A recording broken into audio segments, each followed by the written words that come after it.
Ma'am, have you spoken with the majority about this? Are they also Wala, amenable here? nagulantalan talaga ako kahapon. Nagulat lang kaming lahat. At nakikinig ako actually dun sa ICC, di ba, ikalawang araw ng pagbunyag ng confirmation of charges. Kaso, lumitaw ito, no? Pinapatay nga yung storya kaya inaasahan ko na sa pamamagitan ng resolusyon marinig natin ang katotohanan. Pero yun nga, nakikinig ako dun sa ICC.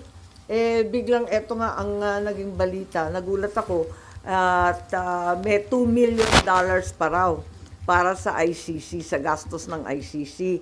Nakakagulat naman yun. Kung binayaran yung mga investigator, pwede ba naman nating sabihin na bias yan o binili yung ebidensya, contaminated ba yan? Ano ba ang status niya? Ano ba ibig sabihin niyan?